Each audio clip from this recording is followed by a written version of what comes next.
Okay, so today our topic of discussion will be mensuration. We'll begin with this chapter. और mensuration में basically हम लोग सीखते क्या है, जो नॉन ज्योमेट्रिकल शेप है या फिगर है। जैसे देखो, ये अगर ऐसा कुछ मैं अजीब सा अतरंगी सा बना दूं तो ये कोई नॉन नहीं है फेस, इसका कोई मतलब कोई पैटर्न नहीं है इसमें। कोई भी साइड कितना ही बड़ा है, कोई कितना भी छोटा है, कुछ मतलब लॉजिकल नहीं है। तो we are not of for this shapes, इन सब का बात नहीं कर रहे।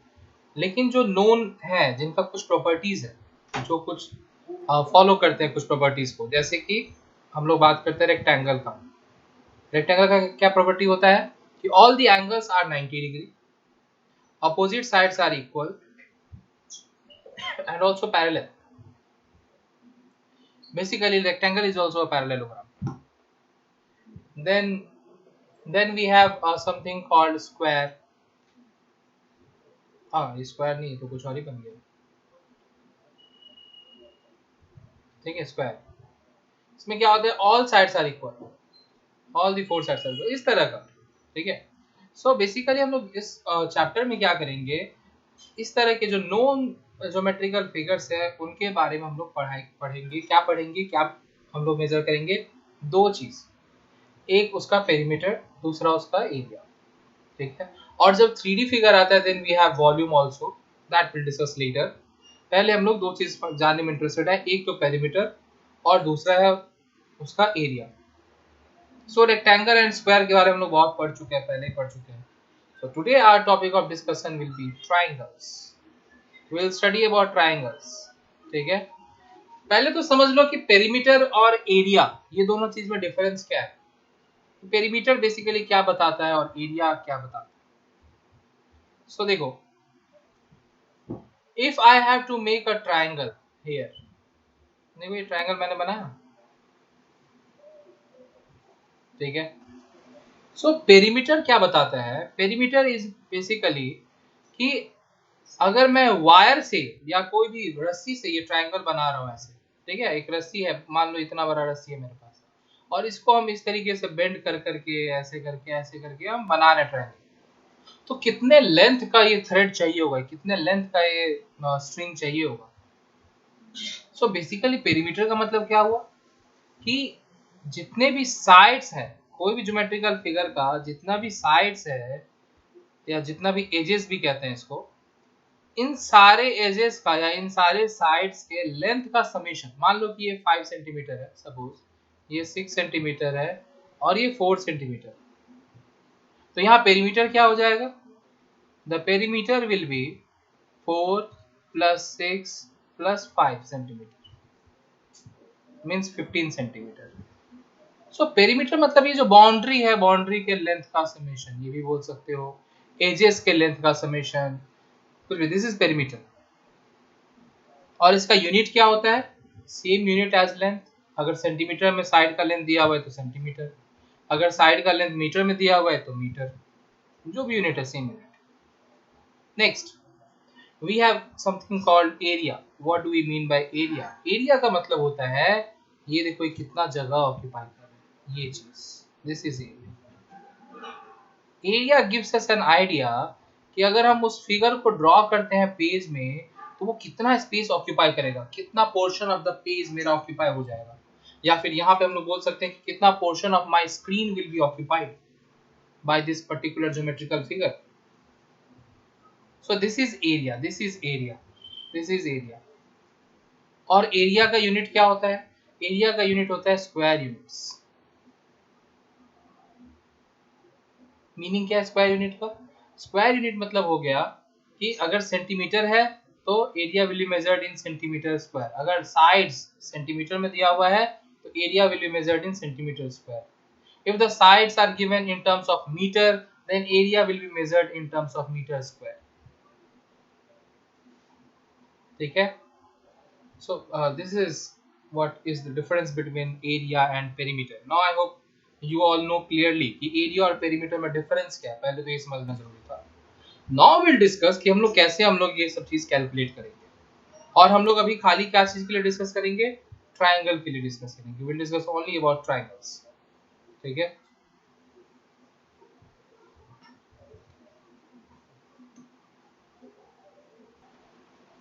सी ट्राइंगल्स, ट्राइंगल किस तरह का ज्योमेट्रिकल फिगर है? A closed figure which has 3 sides, और एजेस, ये 3 साइड रहता है, ठीक है। अब इसी में वेरियस कैटेगरीज है, ठीक है। क्या क्या कैटेगरी है देखो,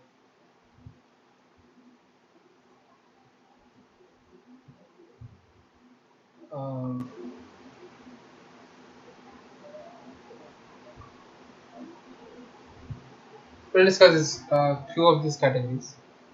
वन इज कि अगर कोई भी ट्राइंगल में एक एंगल 90 डिग्री है, so we call it right angle triangle, we call it right angle triangle. अगर किसी भी ट्राइंगल का दो साइड इक्वल है,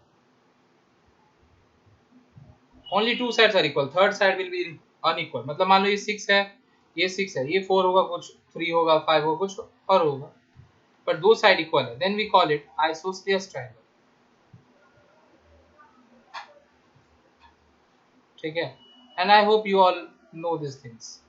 अगर तीनों साइड इक्वल है, then we call it equilateral triangle,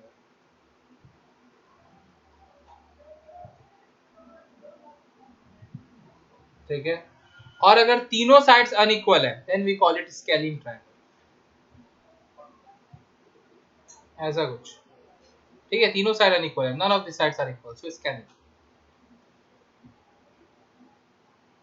ठीक है, या सिंपली ट्रायंगल बोल लेंगे। Now we learn how to find perimeter.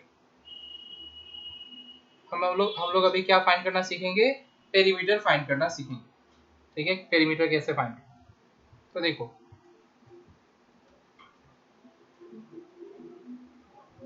Perimeter मतलब मैंने क्या बोला, बाउंड्री के लेंथ का एडिशन। सो सपोज ये इस ट्रायंगल स्टार्ट करते हैं, ये 3 है, सपोज इसका ये 3 लेट अस से सेंटीमीटर, जो भी, मैं यूनिट नहीं लिख रहा हूँ, तुम लोग अज्यूम कर लेना कि सेंटीमीटर है। ये 3 है और ये से 4.5 सेंटीमीटर है, एंड लेट्स से कि दिस इज से 1.5 सेंटीमीटर और से 2.5 सेंटीमीटर, ऐसा कुछ। तो इसका पेरीमीटर क्या हो जाएगा?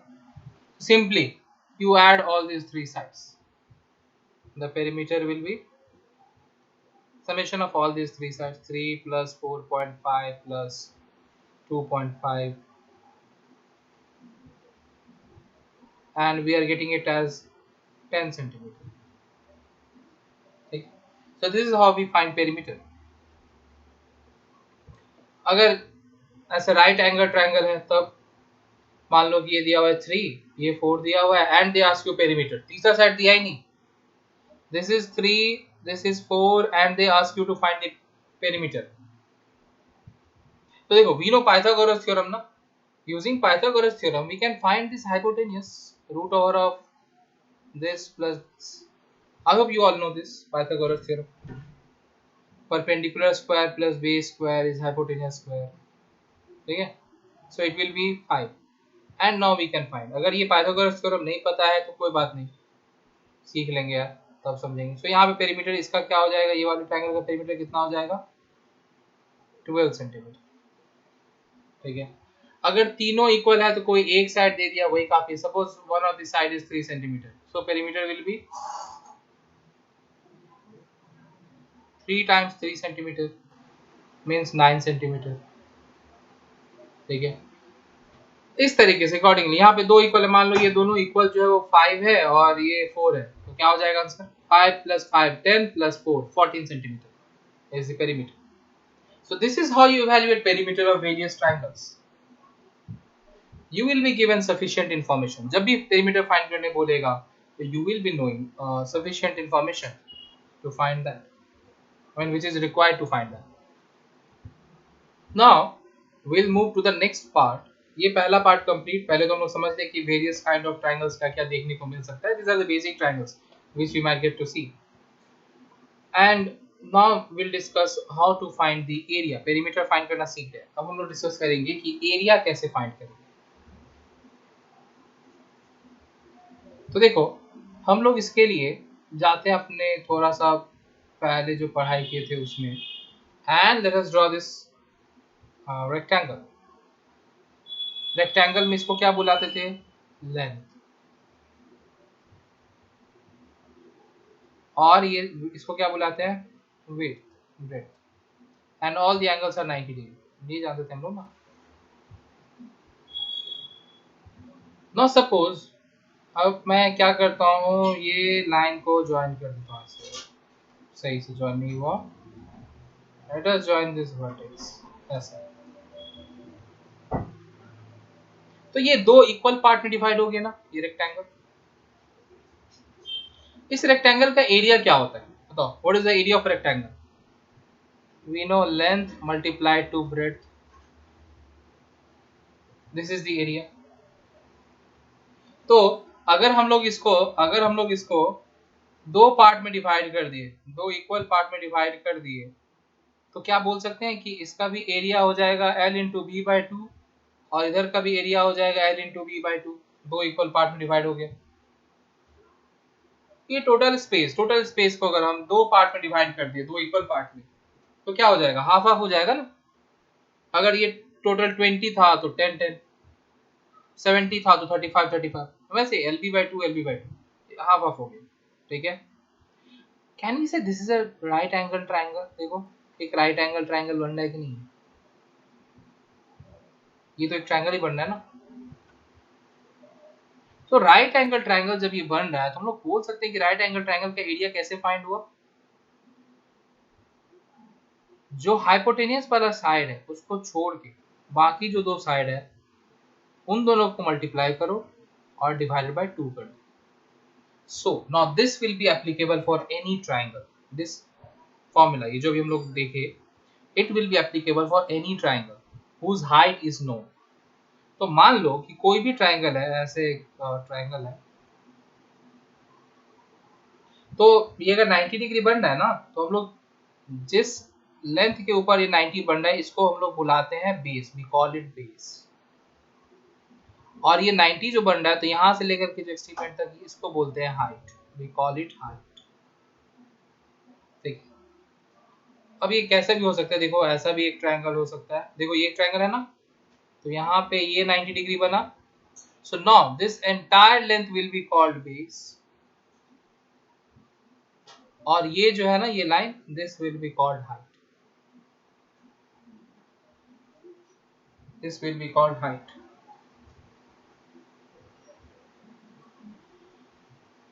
ठीक है, so for any triangle what we see is the area of the triangle is half multiplied to base multiplied to height। कहां से आया ये फॉर्मूला? यहीं से आया कि हम लोग बोल सकते हैं कि एक राइट एंगल ट्रायंगल जो है it is half the part of a rectangle. ठीक है, बोलोगे कि इसमें कैसे, इसमें आप कैसे बोल सकते हैं? Actually this is also half the part of a rectangle.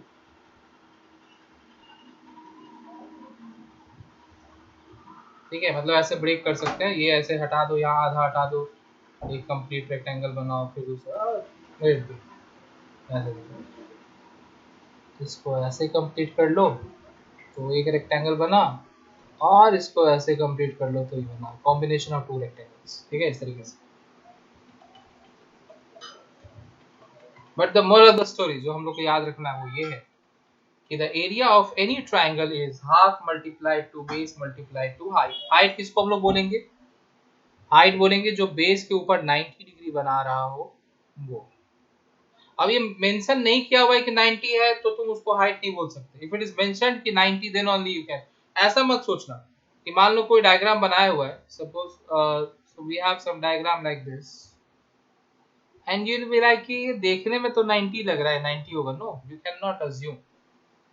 if something like this is made, then you can say okay it is 90 degree, this is height and this is base। But अगर वो symbol ऐसे नहीं बनाया हुआ है कि नहीं बनाया, you can not call it height. No, we can not call it height. ठीक है, so keep this in mind.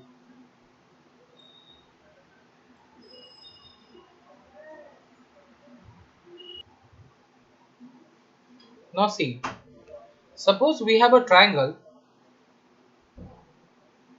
ऐसा कुछ है, whose all three sides are different, say A, B and C, and we don't know the height. Height मतलब देखो, अगर ध्यान से देखो यहाँ पे, अगर इसको ये पता है, सपोज कि वी नो दिस h1, इसका लेंथ h1 है, तो यहाँ पे एरिया, तब एरिया क्या हो जाएगा, half times b times h1, ठीक है। Then this b will become base, ये b जो है ना length, it will become base and this h1 is the height, ठीक है। But suppose we don't know this, ये h1 पता ही नहीं है, ठीक है। तब क्या करेंगे, जैसे मान लो अगर इधर से परपेंडिकुलर ड्रॉ किया हुआ है, सपोज यहाँ से परपेंडिकुलर ड्रॉ किया हुआ है, इस पे कुछ ऐसा है, सपोज ऐसा कुछ है, इसका लेंथ है h2, ठीक है, the length is h2 suppose, then the area will B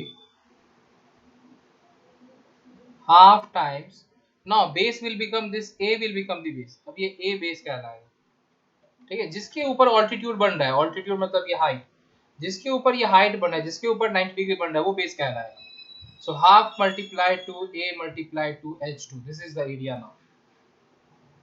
ठीक है, लेकिन what if, and if you find any of these values, you are going to get the same area because diagram तो change नहीं हो रहा है ना। मान लो कि यहाँ पे ऐसा है H1, अगर ये H1 है तब एरिया क्या होना चाहिए, half multiplied to B multiplied to H1, but both this values will be same, ये वाला वैल्यू दोनों सेम आएगा, दे विल नॉट डिफर, क्योंकि एरिया तो डिफरेंट नहीं हो सकता ना। चलो देखो ये एग्जांपल लेते हैं ताकि और क्लियरली समझ में आए। यहाँ देखो ये डायग्राम ऐसा बनाया हुआ है, ट्रायंगल है, तो यहाँ पे इसका एरिया क्या हो जाएगा, what will be the area, area will be half times base, here base is 12, ये पूरा का पूरा ये साइड बेस कहलाएगा, ठीक है। So half multiplied to 12 multiplied to this 4, ये क्योंकि 90 डिग्री बन रहा है, so 4 means we are getting it as 24 centimetre square, ठीक है। अब ध्यान से देखो this same diagram, in this same diagram, if this side is say 6 centimeter, this side is suppose say 6 centimeter, then what will happen, let me erase this,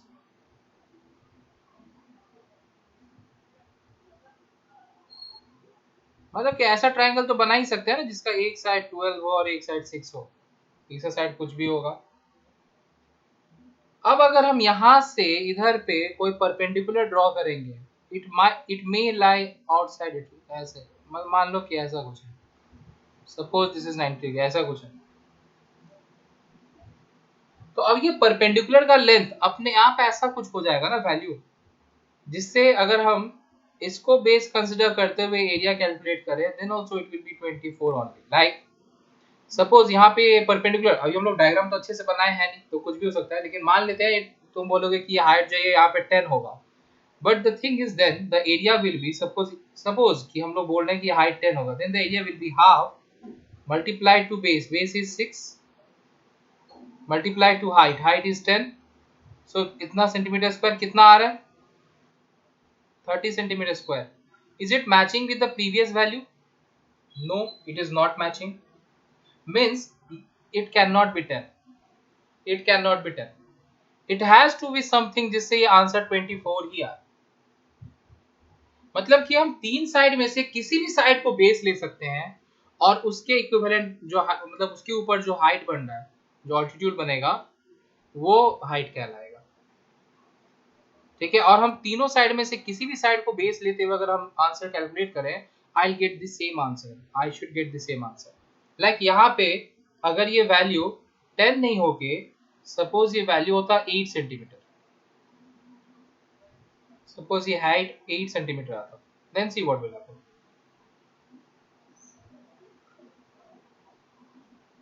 then the area will be half multiplied to 6 multiplied to 8 centimeter square, and we are getting 24 centimeter square. Now it is correct, it is true, it is possible, ये possible है, ऐसा कोई triangle आप बना ही सकते हो जिसका एक साइड 12 सेंटीमीटर हो, दूसरा साइड 6 सेंटीमीटर हो, इधर से ऑल्टीट्यूड 4 सेंटीमीटर हो और इधर से altitude 8 centimetre. So the thing is you can use any side as base. You can consider any side to be base और उसके ऊपर जो 90 डिग्री बन रहा होगा उसको हम लोग हाइट बोलेंगे। अब जैसे मान लो डायग्राम दिया हुआ है, suppose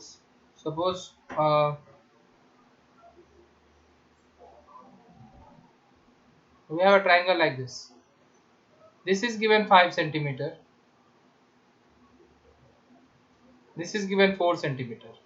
Now you cannot say that the area is half multiplied to 4 multiplied to 5. This is wrong. Why wrong? Because altitude ये नहीं होगा, इस altitude का base ये वाला side है. This side is the base, not this way. ठीक है? अगर आप उसको base consider कर रहे हो, then you should draw altitude here. मान लो अगर ये 90 degree है, then this itself is the altitude. This is the altitude. This side is the altitude. समझ रहे हो बात को? So कोई भी एक base हो सकता है, लेकिन उसके ऊपर जो altitude बन रहा होगा हम लोग वो ऑल्टीट्यूड उस हाइट को लेंगे। Altitude and height both are same, ठीक है। Now see let us see a different scenario where एक ट्रायंगल का तीनों साइड पता है, तीनों साइड मतलब तीनों साइड का लेंथ पता है, बट एक भी ऑल्टीट्यूड नहीं पता है। तब एरिया कैसे फाइंड करेंगे, ठीक है। Then how we find this area. So देखो इसका derivation is from coordinate geometry. हम लोग को ये एक्सिस बना के ऐसे ये करना होगा। ओह नहीं, sorry, it's not from coordinate geometry. I'll let you that know, but हाँ we can use that concept also. Coordinate geometry का concept भी हम लोग use कर सकते हैं यहाँ पे। But the main objective is कि इसका area कैसे find करें। So we had a genius called Heron, and he gave us a formula to calculate the area of a triangle whose all length of all the three sides are known. If I know the length of all the three sides of a triangle, then I can calculate its area. अभी height जानने का कोई जरूरत नहीं है, अभी altitude जानने का जरूरत नहीं, बस तीनों साइड जानते हैं ना, काफी है। If you know all the three sides, it's enough to know the area. So how did he find it? He first found the semi perimeter. Semi मतलब आधा और पेरीमीटर मतलब पता ही है तीनों साइड के लेंथ का समेशन। तो तीनों साइड के लेंथ का समेशन किया और डिवाइडेड बाय 2 कर दिए, तो सेमी पेरीमीटर मिला, इसलिए उसको एस से डिनोट कर रहे हैं, ठीक है। सेमी का मतलब होता है हाफ, ठीक है। सेमी पेरीमीटर एस फाइंड करो, and then he said that area can be determined by square root of S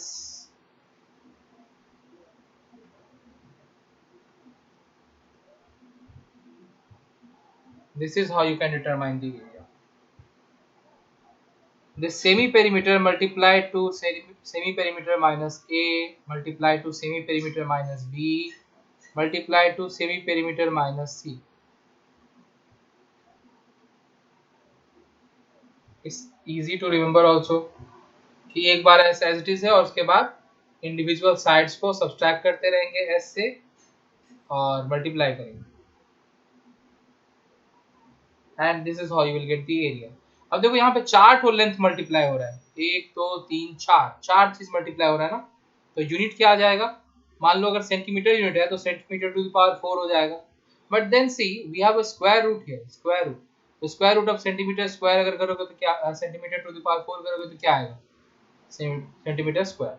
so the unit is also matching, ठीक है, so no issues with that also. So this is how we find area when all the three sides are known, ठीक है, Heron's formula.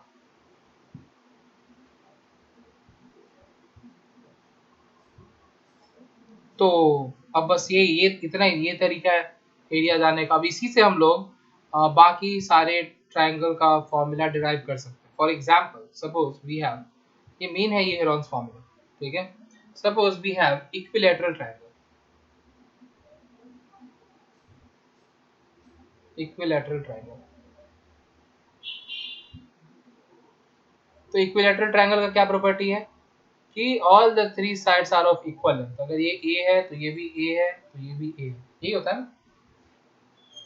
तो देखो semi perimeter क्या हो जाएगा 3a/2, तो एरिया क्या हो जाएगा स्क्वायर रूट ऑफ s, मतलब कि 3a/2 multiply to 3a/2 minus पहला साइड माइनस दूसरा साइड। अब सारा साइड तो यही है, तो बेसिकली इतना कुछ नहीं लिख के डायरेक्टली हम बोल सकते हैं कि it will B multiplied 3 times, मतलब इसका क्यूब।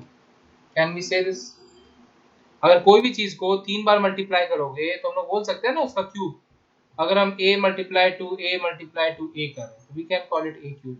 सिमिलरली यहाँ पे 3a/2 माइनस a होगा और ये 3 बार मल्टीप्लाई होगा क्योंकि तीनों साइड सेम है, तो इसका क्यूब। तो देखो क्या आ रहा है 3a/2 multiply to see 3a/2 minus a। चलो एलसीएम लेके सिंप्लीफाई करते हैं, कितना आता है 2 एलसीएम हो जाएगा 3a माइनस 2a, तो कितना आ रहा है वो a/2 आ रहा है। ठीक है, so we are getting see square root of a/2 multiply to, ये इवैल्यूएट करो, ये a/2 आ रहा है, सो a/2 का क्यूब मतलब a/2 multiply to a/2 multiply to a/2, और पूरा का पूरा रूट के अंदर है। ठीक है, तो देखो ये 2 बार रूट के अंदर है, तो जब रूट हटाएंगे तो एक बार बाहर जाएगा और ये भी एक बार बाहर जाएगा, बच क्या गया 3। सो रूट 3 a/2 एक बार बाहर निकला, a/2 दूसरी बार बाहर निकला, मतलब इन दो के बदले एक बाहर जाएगा क्योंकि स्क्वायर रूट हो रहा है ना। हम लोग क्या करते हैं स्क्वायर रूट ऑफ अगर 2 multiply to 2 multiply to 2 multiply to 2 ऐसा कुछ है, तो इन दो के बदले एक तो बाहर जाएगा, इस दो के बदले एक तो बाहर जाएगा, और ये एज इट इज रूट, ऐसे कुछ करते थे ना। सेम काम यहाँ पे भी हम लोग किया। ठीक है, same thing we have done. So see what we are getting root 3/4, 2 multiply to 2 is 4 a square. तो ये हो जाएगा एरिया ऑफ इक्विलैटरल ट्रायंगल। पर डिराइव कैसे हुआ है हेरोन्स फॉर्मूला से ही डिराइव हुआ है। क्या होता है root 3/4 a square. Similarly you can derive for isosceles triangle, पर उतना लेंथी फॉर्मूला याद रखने से बेटर है कि मैं हेरोन्स फॉर्मूला याद रखूं और डायरेक्ट उसी को यूज करके कैलकुलेट करूं। ठीक है, सो बस लेकिन इक्विलैटरल वाला ये याद रख लेना, ये इजी पड़ता है याद रखना। ठीक है, so this is how we determine the area of any triangle. Now we'll be solving numericals in the upcoming session.